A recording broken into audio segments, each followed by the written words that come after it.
மாண்புமிகு உறுப்பினர் ஏ பி நந்தகுமார். மாண்புமிகு பேரவைத் தலைவர் அவர்களே, தனி ஒரு மனிதனுக்கு உணவு இல்லையெனில் ஜகத்தினை அழித்திடுவோம் என்றார் பாரதி.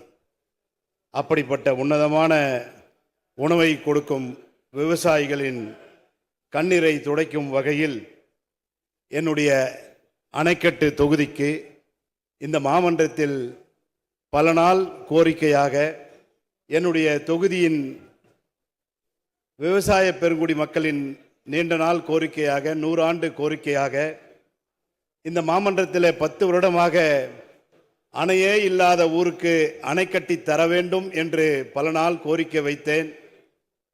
மாண்புமிகு கருணை உள்ளம் கொண்ட மாண்புமிகு தமிழ்நாடு முதலமைச்சர் அவர்கள் சற்று ஏறக்குறைய 173 கோடி ரூபாய் என் அனுமதி கேட்டுதான் நான் இந்த ஒரு நன்றி இந்த வாய்ப்புல சொல்லிட்டு தான் இருக்காங்க. சொல்லிட்டு துணை கேள்விக்கு வாங்க வச்சுக்கிறோமா. 173 கோடி ரூபாய் அரசாணையை பிறப்பித்து என்னுடைய தொகுதியில் அணை கட்டுவதற்கு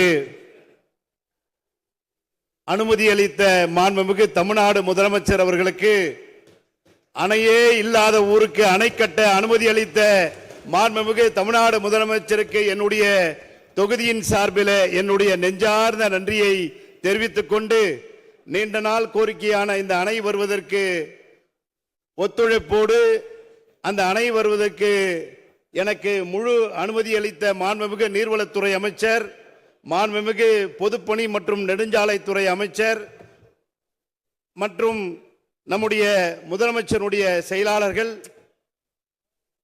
நீர்வளத்துறை செயலாளர் மற்றும் இதற்கு உறுதுணையாக இருந்த முதலமைச்சருடைய தனி செயலாளர் தினேஷ் உள்ளிட்ட அனைத்து அரசு துறை அலுவலர்கள், வனத்துறையை சேர்ந்த ஒன்றிய வனத்துறை அலுவலர்கள், நம்முடைய தமிழ்நாடு வனத்துறை அலுவலர்கள் அனைவருக்கும் மீண்டும் மீண்டும் மீண்டும் என்னுடைய தொகுதி மக்களின் சார்பில் என்னுடைய நெஞ்சார்ந்த நன்றியை தெரிவித்து, அணைக்கட்டு தொகுதி மக்களுக்கு ஒரு இனிப்பான செய்தி, விரைவில் மாண்புமிகு தமிழ்நாடு முதலமைச்சர் அவர்கள் அந்த அணைக்கு அடிக்கல் நாட்ட இருக்கின்றார்கள் என்கின்ற அந்த செய்தியை தெரிவித்துக் கொண்டு, மாண்புமிகு பேரவைத் தலைவர் அவர்களே, கழக அரசு பொறுப்பேற்ற பின் எத்தனை தாய் கடைகள் பகுதி நேர கடைகளாக பிரிக்கப்பட்டுள்ளன, கடந்த ஆட்சி காலத்தில் எத்தனை கடைகள் பிரிக்கப்பட்டுள்ளது என்பதை தங்கள் வாயிலாக மாண்புமிகு உணவுத்துறை அமைச்சரை கேட்டு அமர்கின்றேன். மாண்புமிகு அமைச்சர் அவர்கள். மாண்புமிகு பேரவைத் தலைவர்களே, மாண்புமிகு உறுப்பினர்கள், தன்னுடைய தொகுதிக்கு நீண்ட நாள் கோரிக்கையான ஒரு அணை வேண்டும் என்ற கோரிக்கையை முதலமைச்சர் சொல்லி அதை பெற்றுத்தந்ததற்காக நன்றி சொல்லி துணை கேள்வி ஒன்று கேட்டிருக்கார். மாண்புமிகு முதலமைச்சர்கள் பொறுப்பேற்ற பின்பு கடந்த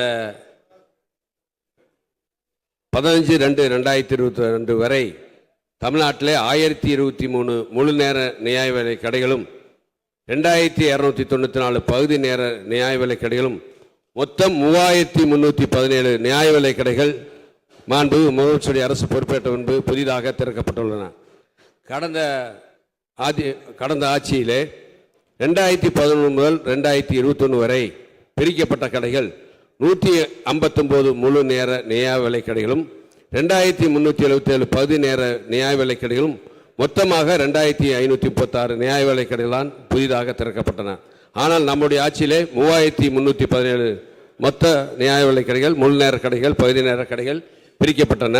தமிழ்நாட்டில் 15/2/2022 வரை சுமார் 26,830 முழு நேர நியாய விலை கடையிலும் 11,182 பகுதி நேர நியாய விலை கடையிலும் மொத்தமாக 38,012 நியாய விலை கடைகள் தற்போது செயல்பட்டு வருகின்றன என்பதை மாண்புமிகு பேரவைத் தலைவராக மாண்புமிகு உறுப்பினர்களுக்கு தெரிவித்துக் கொள்கிறேன்.